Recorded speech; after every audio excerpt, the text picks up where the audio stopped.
بسم اللہ الرحمن الرحیم۔ وَإِنْ كَانَتْ تَمْيِيزُ صِفَةً كَانَتْ لَهُ، یہاں سے مصنف رحمۃ اللہ علیہ نے یہ بیان فرمایا ہے کہ اگر تمییز کی جگہ پر واقع ہونے والا کلمہ صیغہ صفت ہو، اس سے پہلے آپ لوگوں نے پڑھ لیا کہ تمییز میں واقع ہونے والا کلمہ کیا ہے؟ اسم ہے۔ یہ اس کے مقابلے میں بات آئی کہ تمییز میں واقع ہونے والا کلمہ کیا ہے؟ وہ صیغہ صفت ہے۔ تو اب جب وہ صیغہ صفت ہو تو فرماتے ہیں کہ کانت لہو، یہ صرف منتسب عنہ کے لیے ہی ہوگا، اس کا منتسب عنہ کے ساتھ جوڑ نہیں ہو سکتا۔ کیا صورت ہے؟ تمییز میں واقع ہونے والا کلمہ اگر صیغہ صفت ہو، آگے صیغہ صفت بھی عام ہے، چاہے وہ مشتق ہو یا مشتق کی تعویل میں ہو، چاہے وہ مشتق ہو یا مشتق کی تعویل میں ہو، دونوں صورتوں میں اس کا جو تعلق ہوگا وہ صرف کس کے ساتھ ہوگا؟ منتسب عنہ کے ساتھ ہوگا، اس کا اس کے متعلق کے ساتھ کوئی تعلق نہیں ہوگا۔ اس کی کیا وجہ ہے؟ آگے شارح نے اس کی وضاحت بیان فرمائی ہے۔ تو فرماتے ہیں وَإِنْ كَانَتْ تَمْيِيزُ صِفَةً، اگر تمییز یعنی تمییز میں واقع ہونے والا کلمہ کیا ہو؟ صفت ہو۔ اب صفت کی آگے تعمیم ہے، اعتراض ہوا کہ جی للہ درہ فارسن میں فارسن تو صیغہ صفت ہے، لیکن کفا زید رجلن میں رجلن تو صیغہ صفت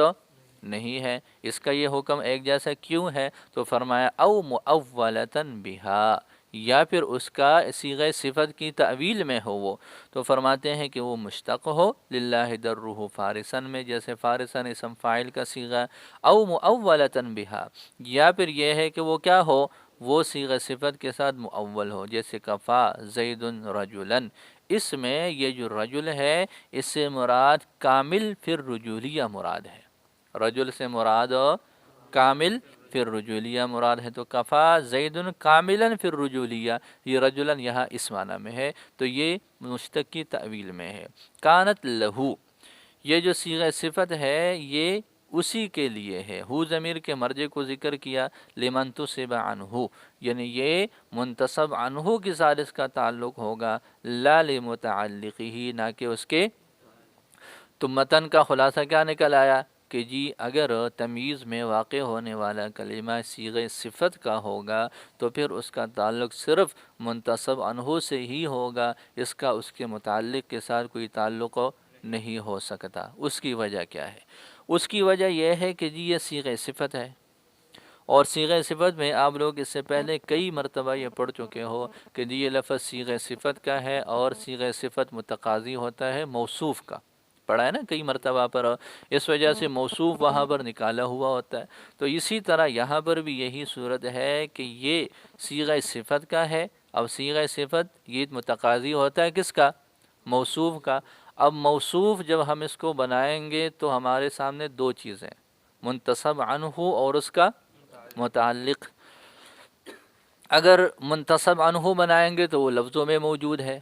اگر اس کا متعلق بنائیں گے تو وہ لفظوں میں موجود ہے۔ منتسب عنہ کا متعلق تو لفظوں میں موجود نہیں ہے نا، وہ تو متکلم کی نیت اور ارادے میں ہے کہ وہ اس کے ساتھ لفظ ذکر کر کے اس کا کوئی تعلق والا مراد لے رہا ہے، تو وہ تو یہاں پر لفظوں میں موجود نہیں ہے۔ تو صیغہ صفت کو چاہیے موصوف، اور موصوف بننے کا جو متقاضی ہے وہ دو چیزیں ہیں، ایک مذکور ہے اور ایک معدوم ہے، تو ظاہر ہے کس کو بنانا اولا ہے؟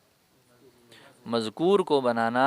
زیادہ اولا ہے بنسبت اس معدوم کے جس کا کوئی پتہ نہیں کہ وہ مفرد ہے یا تثنیہ ہے یا جمع ہے یا مذکر ہے یا مؤنث ہے، تو اس طرح کی صورتحال بھی اس کی مجہول ہے اور وہ معدوم ہے، لہذا اس وجہ سے اس صیغہ صفت کا تعلق کس کے ساتھ جوڑیں گے؟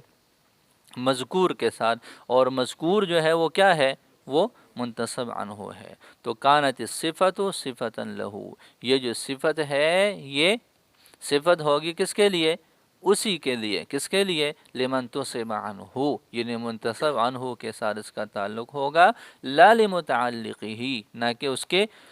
متعلق کے ساتھ، لأن الصفت تستدعی موصوفا، اس لیے کہ صفت یہ متقاضی ہوتا ہے موصوف کا، والمذکور اولا، اور یہ جو مذکور ہے یہ اولا ہے بموصوفیت ہی، اس کے موصوف ہونے کے ساتھ، لہذا یوں کہہ دیا کسی نے طاب زید والدن، پہلے تھا طاب زید ابن، وہ جو اب تھا وہ صیغہ صفت نہیں تھا، وہ اسم ہے، اور والدن یہ کیا ہے،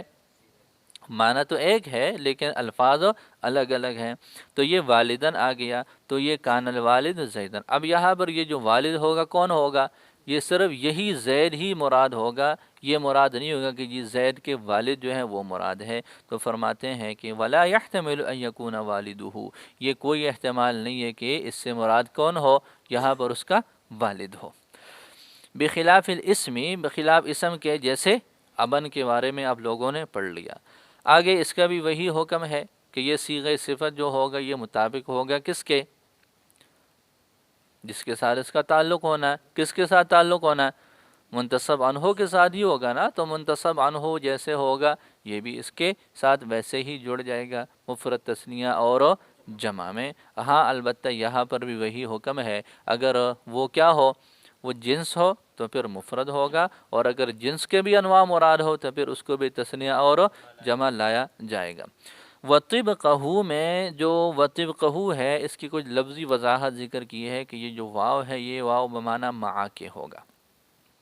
واو کس کے معنی میں ہوگا، مع کے ہوگا، اور طبق یہ مصدر ہے اور مطابقت کے معنی میں ہے۔ پھر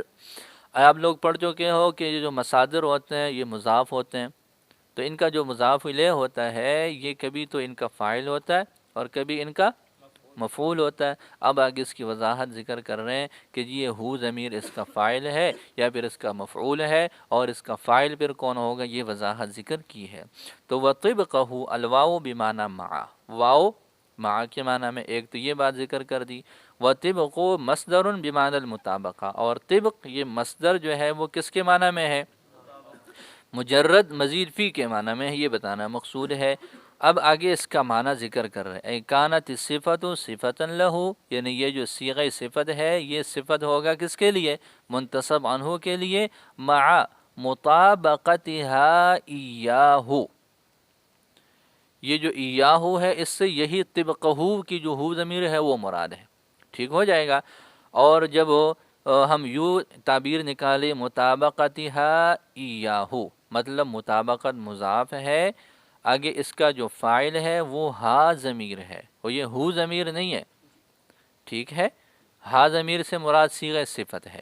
تو یہاں پر طبقہ میں پھر طبق کی اضافت کس کی طرف ہو جائے گی، فاعل کی طرف کہ مفعول کی طرف، مفعول کی طرف، اس لیے کہ اس کا فاعل کیا نکالا، ہا ضمیر نکالا ہے، اور ہا ضمیر کا تعلق کس کے ساتھ ہوگا کہ جی وہ صیغہ صفت مطابق ہوگا ہو اس منتصب عنہ کے، یا پھر یوں عبارت نکلے گی مع مطابقتہ ایہا، یہ بتانا مقصود ہے کہ طبق یہ مصدر مضاف ہے ہو اپنے فاعل کی طرف، اور پہلی صورت کے مطابق کس کی طرف مضاف ہے، اپنے مفعول کی طرف۔ جی یہ بات سمجھ آ گئی، پہلی اس کی وضاحت۔ دوسری وضاحت یہ ہے کہ یہ بھی آپ لوگ مسئلہ پڑھ چکے ہو کہ مصدر کبھی مبنی للفاعل ہوتا ہے، کبھی مبنی للمفعول ہوتا ہے، تو یہاں پر یہ طبق مصدر جو ہے وہ مطابقت کے معنی میں ہے، اور یہ مطابقاً کے معنی میں ہے، کس کے معنی میں، مطابقاً، اور یہ جو ماقبل میں کانت ہے اس کی خبر ثانی ہے، خبر ثانی کہہ رہا ہوں، اس کی خبر پر اس کا عطف ہے، اس کی خبر پر کیا ہے، اس کا عطف ہے واو کے ذریعے سے،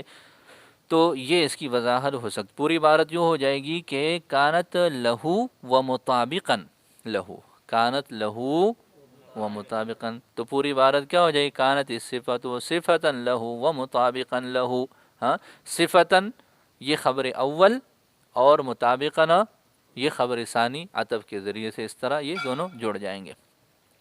وَيَجُوزُ اور یہ بھی جائز ہے ان یکون معنی اسم الفاعل کہ یہاں پر یہ اسم فاعل کے معنی میں ہو اور واو کیا ہو، یہ عطف کے لیے ہو، اور عطف کس پر ہو رہا ہے، کانت کی خبر پر، یوں عبارت بن جائے گی کہ کانت صفۃ لہو و مطابقۃ ایاہ۔ آگے مطابقت سے کیا مراد ہے، تو وہی کہ والمراد بالمطابقت الاتفاق، اور مراد مطابقت سے متفق ہونا ہے، مفرد تثنیہ جمع مذکر اور مؤنث ہونے میں، لکونہ حاملۃ لضمیرہ، اس کے ضمیر کے حامل ہونے کی وجہ سے۔ آگے اس کی ایک اور صورت بیان فرما رہے ہیں کہ جی جب وہ صیغہ صفت جو ہے وہ تمییز میں واقع ہو تو اس کو حال بھی بنایا جا سکتا ہے، اس کو حال بھی بنایا جا سکتا ہے، اس لیے کہ دونوں کی شکلیں بالکل ایک جیسی ہو جاتی ہے۔ لیکن بعض صورتوں میں من کا اضافہ ہوتا ہے، بعض صورتوں میں من کا اضافہ ہوتا ہے۔ جب من کا اضافہ ہو تو پھر یہ تائید ہے اس بات کی کہ یہاں تمییز ہی مراد ہے، حال مراد نہیں ہے، اس لیے کہ من کا اضافہ وہ تمییز میں تو ہو سکتا ہے، حال میں من کا اضافہ نہیں ہو سکتا۔ دیکھو ترجمہ، واحتملت الصفۃ المذکورہ، اور یہ جو صفت مذکورہ ہے یہ احتمال رکھتا ہے حال کا بھی، لاستقامت المعنی علی الحال، حال کی شکل میں معنی کے درست ہونے کی وجہ سے، جیسے طاب زید فارسن، اب فارسن کی دو حیثیتیں ہو سکتی ہیں، من حیث انہ فارس، اس حیثیت سے کہ وہ فارس ہے، یہ تمییز والی صورت ہے، اور حال کونہ فارسن، یا اس کے فارس ہونے کی حالت، یہ اس کا حال والا ترجمہ ہو جائے گا۔ لیکن زیارت من فیہا، لیکن من کا اس میں زیادتی، جیسے للہ درہ من فارسن، اور اسی طریقے پر عز من قائل، یہ اس طرح کی جو مثالیں ہیں، یؤید التمییز، یہ تائید کر رہے ہیں کس چیز کی، کہ یہ تمییز ہے، لأن من، اس لیے کہ من یہ اضافہ اس کا کیا جاتا ہے تمییز میں، لا فی الحال، نہ کہ ایک تو یہ۔ دوسری بات یہ ہے وَإِذْنَ الْمَقْصُورُ مَدْحُهُ بِالْفُرُوسِيَّةِ، کہ یہاں پر اس کی جو فروسیت کی جو صلاحیت ہے اس کی تعریف ہو رہی ہے، فروسیت کی حالت کی تعریف نہیں ہو رہی۔ تو جو حالت ہے اس کی جب تعریف ہی نہیں ہو رہی، وہ مقصور ہی نہیں ہے، تو پھر اس کو حال بنانا بہتر نہیں ہے، بلکہ کیا بنانا بہتر ہے، تمییز بنانا ہی بہتر ہے۔ وَأَيْضًا، اور یہ بھی ہے ایک بات کہ المقصود مدحہ بالفروسیت، کہ اس کا فروسیت کی وجہ سے اس کی تعریف کرنی ہے، لا حال الفروسیت، نہ کہ فروسیت کے حالت کی، اس لیے کہ حالی فروسیت تو اور بھی صفات کے ساتھ اس کو بیان کیا جا سکتا ہے، لیکن جو فروسیت کی صلاحیت ہے اس کو بیان کرنے کے لیے تمییز کا ہی استعمال ہو سکتا ہے، اس وجہ سے یہاں پر اس کو تمییز بنانا زیادہ اولا اور بہتر ہے۔